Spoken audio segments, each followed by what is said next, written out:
هر بار که میرم پاریس به این فکر میکنم که این شهر یه جوری تو سرنوشت آدمای زمین تاثیرگذار بوده، حتی تو سرنوشت اونایی که هیچ وقت به این شهر سفر نکردن. شاید بپرسین چطور ممکنه؟ اتفاقا الان میخوام به همین بپردازم، به آدمایی که توی چند دهه توی چند تا کافه رفت و آمد میکردن و باعث تولد تفکر و اندیشه هایی شدن که جهانو تحت تاثیر قرار دادن. به عبارت دیگه چند تا کافه‌ای که پاتوق این آدمو بود تبدیل شد به لوکیشنایی که مسیر تغییر جهان رو رقم زدن. بریم با هم با کافه های آشنا بشیم که دنیا رو تغییر دادن. وقتی که اسم کافه و کافه نشینی میاد، ما ناخودآگاه یاد پاریس و کافه هاش میافتیم. پروکوپ، کافه‌ای برای روشنگری. اولین کافه پاریس، جایی که همه چیز از اینجا شروع شد.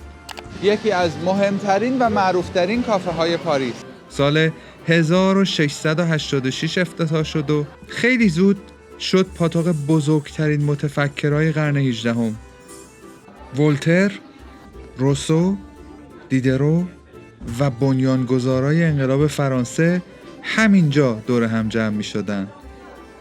دارم از انقلاب فرانسه صحبت می کنم. اینجا می شستن و بحث می کردن و ایده هایی که قرنها بعد کل دنیا رو تغییر داد و شکل می دادن. میگن ولتر عاشق قهوه بوده و روزی 40 تا فنجون قهوه می نوشیده. میز معروفش هنوز توی کافه است، همون جایی که ساعتها می شست و می نوشت.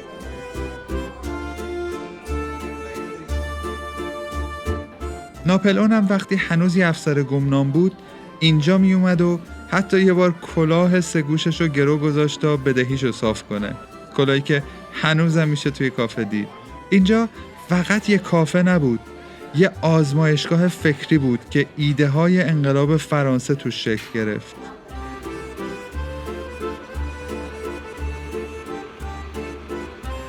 کافه دومگو، تولد اگزیستانسیالیسم. تو قرن 20 این کافه شد خونه نویسنده ها، فیلسوفا و هنرمندایی که جهان فکری قرن رو شکل دادن. ژان پل سارتر و سیمون دوبوار همینجا میشستن و ساعتها درباره اگزیستانسیالیسم بحث میکردن. شاید اگه این کافه نبود، تفکری که میگه وجود مقدم بر ماهیته هیچ وقت اینطور گسترده نمیشد. ارنست همینگوی، آندره ژید، آلبر کامو، حتی پیکاسو و آرتیستای بزرگ اینجا رفت آمد داشتن. تو جنگ جهانی دوم اینجا یکی از لوکیشن‌های مخفی جلسات مقاومت فرانسه بود. به نوعی این کافه هم از نظر فکری و هم از نظر تاریخی یه مرکز مهم بود. به فاصله چند قدم از دومگو یه کافه دیگه بود که با دومگو رقابت میکرد. کافه دو فلور. کافه فلور یکی از مهمترین و معروفترین کافه های فرانسه و پاریس محسوب میشه. سارتر و بوار نه فقط توی دومگو بلکه توی کافه فلور هم ساعتها میشستن و مینوشتن و بحث میکردن.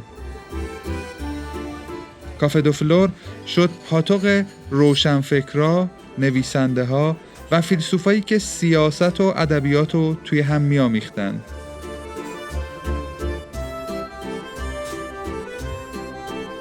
اینجا کافه‌ایه که خیلی از اونایی که نوشته هاشون بعدن دنیا رو تغییر داد اینجا پاتوقشون بود.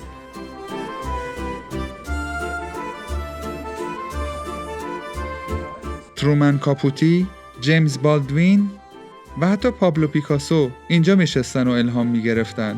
فضای داخلی گرم و صمیمی، میزای چوبی و آینه های بلند حس و حال خاصی داشت که باعث میشد نویسنده ها ساعتها بمونن و بنویسن. کافه دولاپه، زرق و برق پاریس، یه کافه شیک و اشرافی که تو قرن 19 میزبان سیاستمدارا و نویسنده ها و هنرمندای بزرگ بود.